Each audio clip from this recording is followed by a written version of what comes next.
பெஞ்சல் புயலால் பெய்த மழை திருவண்ணாமலையில் மிகப்பெரிய துயரத்தை ஏற்படுத்தி சென்றுள்ளது.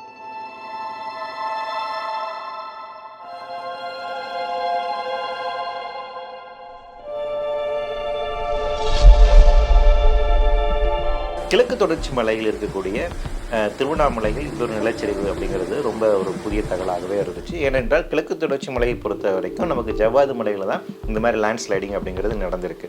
ஸோ திருவண்ணாமலையில் முதலாக இப்படி ஒரு இன்சிடென்ட் நடந்திருக்கு அப்படிங்கிறது பல்வேறு விதமான கேள்விகளை உட்படுத்தியிருக்கு. மேற்கு தொடர்ச்சி மலைகளில் நிலச்சரிவு குறித்து பேசக்கூடிய பலர் சொல்லுவாங்க, தமிழ்நாடு லீவர்ட் சைடில் இருக்குது, கேரளா தான் விண்ட்வர்ட் சைடில் இருக்குது, ஆனால் அதிகமான மழை அந்த பக்கம் தான் பெய்யும் அப்படின்லாம் சொல்லுவாங்க. இன்றைக்கெல்லாம் அது மாறி போச்சு. காலநிலை மாற்றத்தை கிளைமேட் சேஞ்சால விண்ட்வர்ட் சைடு இல்லை, லீவர்ட் சைடு இல்லை, எல்லா சைடுலையும் மழை பெய்யும்.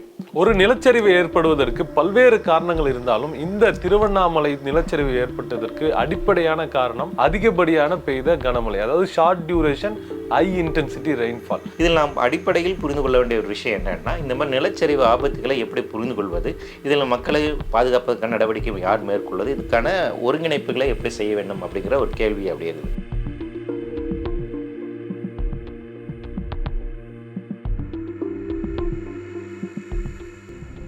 திருவண்ணாமலையோட ஜியோகிராஃபி பார்த்தோம்னா கிட்டத்தட்ட 6ல் ஒரு பகுதியான நிலம் மலைகள் கொண்ட பகுதியாக திருவண்ணாமலை இருக்குது. இதுவரை நிலச்சரிவுகள் அதிக அளவில் ஏற்பட்டதில் ஒரு மைனர் அளவான நிலச்சரிவுகள் ஏற்பட்டிருக்கு. அதுவும் ஜவ்வாது மலையில் சிறிய அளவிலான நிலச்சரிவுகள் ஏற்பட்டிருக்கு. State disaster management plan 2017 report படி திருவண்ணாமலையோட டிஸ்ட்ரிக்ட் ப்ரொஃபைல் எடுத்து பார்த்தோம்னா ரொம்ப மைனர் ப்ரோன் ஏரியாவாக தான் இருக்குது. அதுவும் ஜவ்வாது மலையாக தான் அவங்க குறிப்பிட்டிருக்காங்க.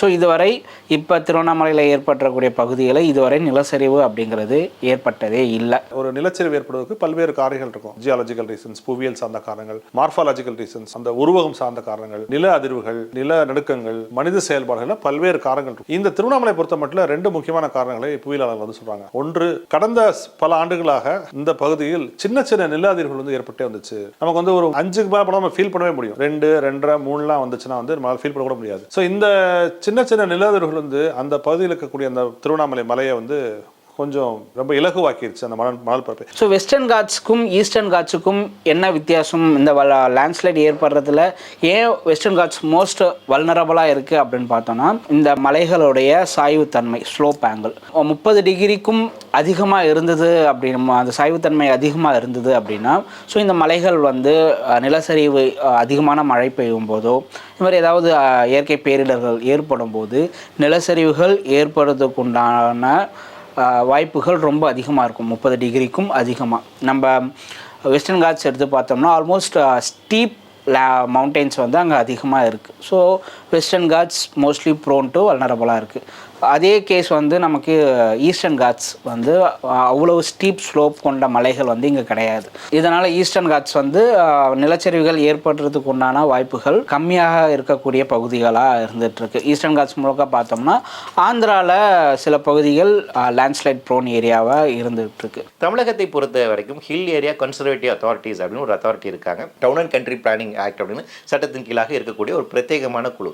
இவர்களுடைய வேலை என்ன அப்படின்னு பார்த்தீங்கன்னா, எந்த பகுதியில் மலை சார்ந்திருக்கக்கூடிய பகுதிகளில் என்ன மாதிரி கட்டிடங்கள் கட்டலாம் அப்படிங்கிறதுக்கான முன் அனுமதியை இவங்க தான் தர்றாங்க. ஸோ இவர்களோட வரையறுக்கு உட்பட்டு தான் இப்போது இங்கே வீடுகள் வருகின்றதா, கட்டுமானங்கள் வருகிறதா அப்படின்னு ஒரு கேள்வி இருக்குது. 2வது, மலை சார்ந்திருக்கக்கூடிய பிரதேசங்களில் என்ன மாதிரி வளர்ச்சி திட்டங்களை கொண்டு வரலாம் அப்படிங்கிற ஒரு கேள்வி இருக்குது. இப்போ மேற்கு தொடர்ச்சி மலையை பொறுத்த வரைக்கும் அங்கே என்ன மாதிரி திட்டங்களை அனுமதிக்கலாம் என்பதற்கான பிரத்யேகமாக ஒரு குழு அமைச்சாங்க. 2011ஆம் ஆண்டு காட்கில் அவருடைய தலைமையில் ஒரு குழு அமைக்கப்பட்டது. மாதவ் காட்கில் தலைமையில் குழு அமைக்கப்பட்டது. அந்த குழு என்ன ஒரு பரிந்துரை சொன்னாங்கன்னா, 60% மேற்கு தொடர்ச்சி மலையை நீங்கள் கிளாசிஃபிகேட் பண்ணணும், 30% மேற்கு தொடர்ச்சி மலையோட பகுதிகளை அப்படியே நீங்கள் இப்போ ப்ரொடெக்ட் பண்ணணும் அப்படின்னு சொன்னாங்க. மீதி இருக்கக்கூடிய 60% அதில் eco sensitive zone 1, zone 2, zone 2 அப்படின்னு பிரித்து அதில் என்ன மாதிரி நடவடிக்கை மேற்கொள்ளலாம் என்பதற்கான திட்டங்கள் கொண்டு வரணும் அப்படிங்கிற ஒரு பரிந்துரையாக இருந்துச்சு. ஆனால் அது ஏற்றுக்கொள்ளவில்லை. அதன் காரணமாக தான் கஸ்தூரிரங்கன் தலைமையில் ஒரு குழு அமைக்கப்பட்டது. அவருமே தன்னுடைய பரிந்துரை தந்தார். ஆனால் இன்றளவுமே மேற்கு தொடர்ச்சி மலையை பாதுகாப்பதற்காக அங்கே என்ன மாதிரி கட்டுமானங்களை அனுமதிக்கலாம் என்ன திட்டங்களை அனுமதிக்கலாம், எங்கே மைனிங் ஆக்டிவிட்டிஸ் அனுமதிக்கலாம், எங்கே ரோடு போடலாம், எங்கே வீடு கட்டலாம் என்பதற்கான அறிவியல் ரீதியாக ஆய்வுக்கு உட்படுத்தி அந்த வேலைகளை செய்ய வேண்டும் என்பதற்கான அந்த ரெக்கமெண்டேஷன்ஸ் இன்னைக்கு வரைக்கும் அங்கே பெண்டிங்காக தான் இருக்குது.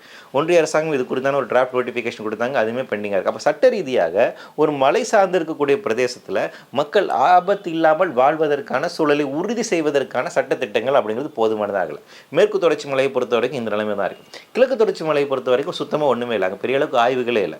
ஒரே ஒரு சட்டம் நமக்கு என்ன இருக்குன்னா town and country planning act, அப்புறம் ஹில் ஏரியா கன்சர்வேட்டிவ் அத்தாரிட்டி. அப்போ இந்த 2 சட்டங்களின் அடிப்படையில் தான் இந்த மலை சார்ந்திருக்கக்கூடிய பிரதேசங்களில் என்ன மாதிரி கட்டுமானங்களை நம்ம அனுமதிக்கலாம் அப்படிங்கிற ஒரு கேள்வி இருக்குது.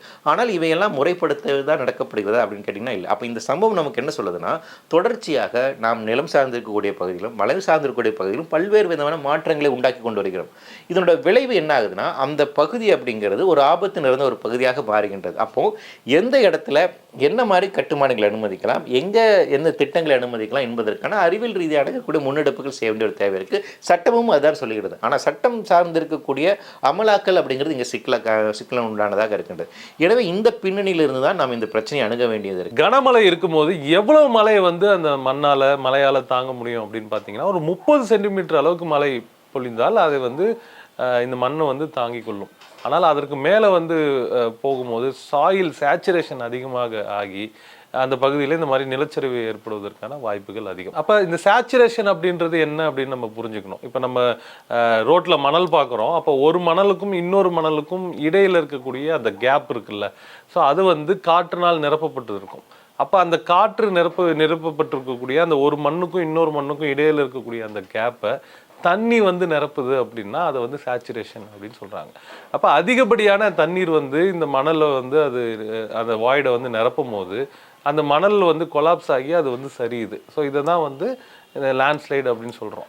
பொதுவாக இந்த லேண்ட்ஸ்லைட்ஸ் வந்து 2 விதமாக பிரித்து வச்சுருக்காங்க. ஒன்று டீப் சீட்டட் லேண்ட்ஸ்லைட்ஸ் அப்படின்னும், ரெண்டாவது ஷாலோ லேண்ட்ஸ்லைட்ஸ் அப்படின்னு சொல்லிட்டும் பிரித்து வச்சுருக்காங்க.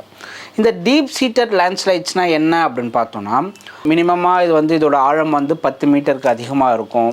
இது வந்து ரொம்ப ஸ்லோவாக மூவ் ஆகும், ரொம்ப இதோட பீரியட் வந்து ரொம்ப அதிகமாக இருக்கும். எக்ஸாம்பிளுக்காக பார்த்தோம், நம்ம ஜோஷிமத்தில் ஏற்படுற அந்த கிராக்ஸ், அங்கே இருக்கக்கூடிய கிராக்ஸு, இந்த நிலப்பிளவை வந்து நம்ம டீப் சீட்டட் லேண்ட்ஸ்லைட்ஸ்க்கு ஒரு நல்ல உதாரணமாக நம்ம சொல்லலாம். அதை தவிர்த்து மற்ற லேண்ட்ஸ்லைட்ஸ், வயநாடு இஷ்யூ, வயநாட்டில் ஏற்பட்ட நிலச்சரிவாக இருக்கட்டும், சமயமாக திருவண்ணாமலையில் ஏற்பட்டக்கூடிய நிலச்சரிவாக இருக்கட்டும், இது எல்லாமே வந்து ஷாலோ லேண்ட்ஸ்லைட்ஸ். இந்த ஷாலோ லேண்ட்ஸ்லைட்ஸ் வந்து இது எடுத்துக்கக்கூடிய காலகட்டம் வந்து ரொம்ப சின்னது. இதோடைய ஆழம் அப்படின்ட்டு பார்த்தோம்னா மேக்ஸிமம் வந்து 3 மீட்டருக்கு ஆழமாக இருக்கும். ஏற்படுற பாதிப்புகள் இந்த இடத்தை பொறுத்து டிஃபர் ஆகும். அப்போ அடிப்படையில் நம்ம என்ன செய்யணும்னா, இந்த மாதிரி நிலச்சரிவு இருக்குன்னா ஃபஸ்ட் அதுக்கான அறிவியல் ரீதியான ஆய்வுகள் செய்யணும். அதை செய்ய வேண்டியது geological survey of India, ISRO போன்ற அமைப்புகளை வந்துட்டு இதில் பயன்படுத்தி கொண்டு நம்ம முன்னெச்சரிக்கை நடவடிக்கை மேலெடுப்படுத்த வேண்டிய தேவை இருக்குது. அதாவது இந்த பகுதியில் நிலச்சரிவு வருவதற்கான ஆபத்து இருக்கக்கூடிய பகுதி அப்படின்னு அந்த வர்னபிலிட்டி அசஸ் பண்ணி இந்தந்த பகுதியிலாம் வீடு கட்ட அனுமதிக்கலாம், இங்கே வேண்டாம், இங்கே வந்து சாயில் ரொம்ப லூஸாக இருக்குது, இங்கே இருக்கக்கூடிய ராக்ஸ் ஃபார்மேஷன் சரியில்லை அப்படிங்கிறத நம்ம முன்கூட்டியே கணிக்க முடியும். அந்த ஆய்வுகளை செய்ய வேண்டும். செய்ததுக்கு பின்பாக இரண்டாவது நம்ம செய்யணும்னா ஏர்லி வார்னிங் சிஸ்டத்தை, முன் எச்சரிக்கை சார்ந்திருக்கக்கூடிய அந்த திட்டங்களை இன்னும் விரிவுபடுத்த வேண்டிய ஒரு தேவை இருக்குது. அதில் நம்ம என்ன செய்யணும் அப்படின்னு பார்த்தீங்கன்னா, இந்த இவ்வளோ அளவுக்கு மழை பொழிவு இருக்குதா, அப்போ இந்த இடத்துல நிலச்சரிவு வருவதற்கான ஆபத்து இருக்குது, அப்போ இந்த மக்களை நாம் எச்சரிக்க வேண்டும், அப்போ அவங்களை எப்படி கம்யூனிகேட் பண்ணுறது, அவங்களை எப்படி எவாக்குவேட் பண்ணணும் என்பதற்கான ஒரு தெளிவான ஒரு டிசாஸ்டர் மேனேஜ்மெண்ட் பிளான் அப்படிங்கிறது வேணும். கேரளா வயநாடு இன்சிடென்ட் அப்போ வந்து பார்த்தீங்கன்னா, அப்போ அங்கே இருக்கக்கூடிய முதல்வர் வந்து ஒரு கருத்து சொன்னார், ஜியாலஜிக்கல் சர்வே ஆஃப் இந்தியா எங்களுக்கு வார்னிங் கொடுத்தாங்க, ஆனால் அவங்க கொடுத்த வார்னிங் அப்படிங்கிறது க்ரீன் வார்னிங் தான். என்டையர் வயநாடு டிஸ்ட்ரிக்டை வந்து கொடுத்துருந்தாங்க, ஆனால் இங்கே நடந்திருக்கிறது ரெட் கேட்டகரி இன்சிடென்ட்டு. ஸோ அவங்களோட ப்ரெடிக்ஷன்ஸ்க்கும் ஏர்லி வார்னிங்க்குமே ரொம்ப போதாமைகள் இருக்கின்றது அப்படிங்கிற கருத்தை வந்து முன்வைத்தார். அப்போ என்னென்னா, ஜியாலஜிக்கல் சர்வே ஆஃப் இந்தியாவாக இருக்கட்டும், ஐஎம்டியாக இருக்கட்டும், நம்மளுடைய மற்ற அமைப்புகளாக இருக்கட்டும், இவங்க எல்லாமே அவங்களுடைய ப்ரெடிக்ஷன்ஸ் அண்ட் ஏர்லி வார்னிங் சிஸ்டத்தை இன்னும் அட்வான்ஸ் பண்ண வேண்டிய ஒரு தேவை இருக்குது. இது மக்களை பாதுகாப்பதுக்கு ரொம்ப முக்கியமான விஷயம். ஸோ ஒன்றிய அரசாங்கத்தினுடைய கடமைகள் அப்படிங்க என்னென்னா, அந்த அறிவியலை மேம்படுத்த வேண்டிய ஒரு தேவை இருக்குது. மக்கள் சார்ந்தக்கூடிய அறிவியலை முன்னெடுக்க வேண்டியிருக்கு. இன்றைக்கி ஜியாலஜிக்கல் சர்வே ஆஃப் இந்தியா என்ன பண்ணுறாங்க, அரிட்டாப்பட்டியில் வந்து டங்ஸ்டன் கிடைக்குதான்னு ஆய்வு பண்ணுறாங்க, காவேரி டெல்டாவில் வந்து ஹைட்ரோ கார்பன் கிடைக்குதான்னு ஆய்வு பண்ணுறாங்க. இந்த ஆய்வுகள்லாம் நேரடியாக களத்துக்கே போய் ஆய்வு செய்கிறாங்க. ஆனால் களத்துக்கு வந்து இந்த மாதிரி நிலம் சார்ந்திருக்கக்கூடிய அமைப்புகள் என்ன மாறிட்டு இருக்கு, எங்கெல்லாம் லேண்ட் ஸ்லைடிங் நடக்கு என்பதற்கான ஆய்வுகளை அவங்க மேற்கொள்வதில்லை. ஸோ இது வந்து இந்த பாட்டினுடைய ஃபெயிலியர் அப்படிங்கிறது ஒன்றிய அரசாங்க கீழே இருக்கக்கூடிய ஒரு ஃபெயிலியராக இருக்கு. சமீபத்தில் வயநாட்டில் கேரளாவில் நடந்த நிலச்சரிவு காரணமாக பல நூறு பேர் வந்து உயிரிழந்தாங்க. கிட்டத்தட்ட 450 மக்களுக்கு மேலே வந்து இந்த லேண்ட்ஸ்லைடில் வந்து உயிரிழந்திருக்காங்க. நிறைய பேர் வந்து மிஸ்ஸிங், இன்னும் அவங்கள வந்து கண்டுபிடிக்க முடியல. அப்போ இப்படியான ஒரு பேரிடர், அதாவது இந்த ஒரு ஹியூமன் இன்டியூஸ்டு கிளைமேட் டிசாஸ்டர் அப்படின்னு தான் சொல்லணும். அப்போ இந்த மாதிரியான ஒரு நிகழ்வு நடந்த பிற்பாடாது தமிழ்நாட்டிலையும் சரி சவுத் இந்தியாவிலும் சரி இதற்கான மெஷர்ஸ் எவ்வளோ எடுக்கப்பட்டிருக்கு அப்படின்னு கேட்டிங்கன்னா, போதுமான அளவுக்கு எடுக்கப்பட்டிருக்கான்னு கேட்டிங்கன்னா நிச்சயமாக இல்லை. உலக அளவில் இயற்கை பேரிடர்களால் பலி எண்ணிக்கை அதிகமாக இருக்கிற பட்டியலில் நிலச்சரிவு வந்து 3வது இடத்துல இருக்குது. இந்தியா வந்து பார்த்தோம்னா அதிகமான நிலச்சரிவுகள் ஏற்படக்கூடிய நாடுகள் முதல் 5 பட்டியலில் இந்தியா வந்து இருக்குது. ஸோ இந்தியா வந்து லேண்ட்ஸ்லைட் ப்ரோன் ஜோனாக தான் இருந்துகிட்டு இருக்கு.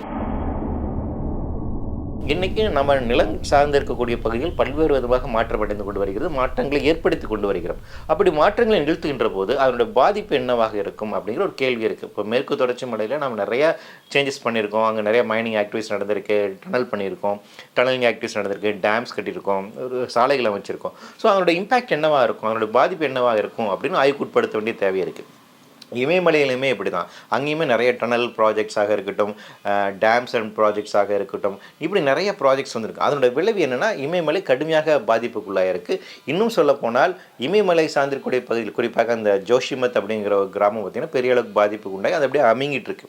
அந்த பாதிப்பின் பின்விளைவாக உச்சநீதிமன்றத்தில் ஒரு வழக்கு தாக்கல் செய்யப்பட்டது. உச்சநீதிமன்றம் அந்த இமயமலையினுடைய கேரிங் கெப்பாசிட்டி என்ன, அதுக்கு ஆய்வுக்கு உட்படுத்த வேண்டும் அப்படிங்கிற ஒரு உத்தரவை பிறப்பித்திருக்காங்க.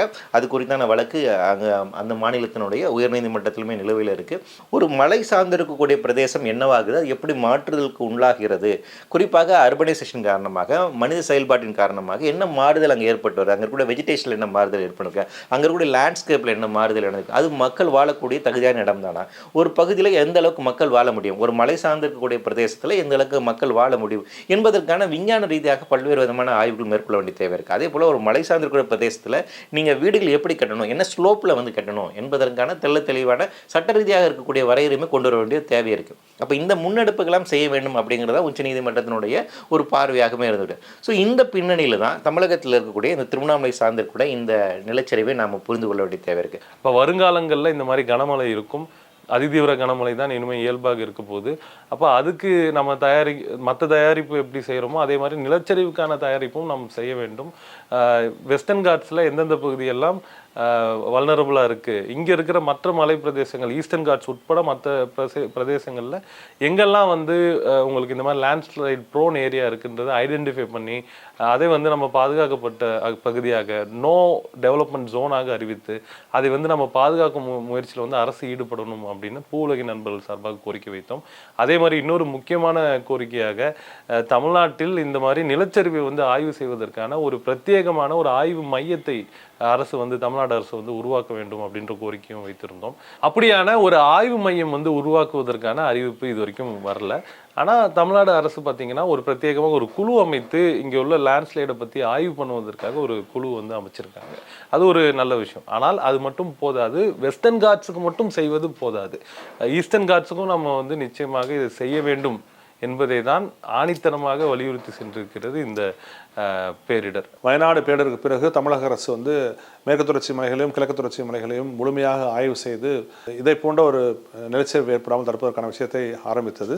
இப்பொழுது கிழக்கு தொடர்ச்சி மலையில் உள்ள எல்லா மலைத்தொடர்களையும் நாம் எடுத்துக்கொள்ள வேண்டும், மேற்கு தொடர்ச்சி மலை எல்லா பகுதியும் எடுத்துக்கொள்ள வேண்டும் என்று வலியுறுத்தி சென்றுள்ளது இந்த துயரச் சம்பவம், திருவண்ணாமலையில் ஏற்பட்ட துயரச் சம்பவம். பெருங்கடலையும் கடற்கரையும் நிலப்பரப்பு மட்டும் இல்லாமல் மலைகளையும் நாம் கூர்ந்து கவனிக்க வேண்டிய ஒரு காலகட்டத்துக்கு நாம் வந்துள்ளோம். காலநிலை மாற்றம் அதைத்தான் வந்து சொல்லி செல்கிறது ஒவ்வொரு முறையும்.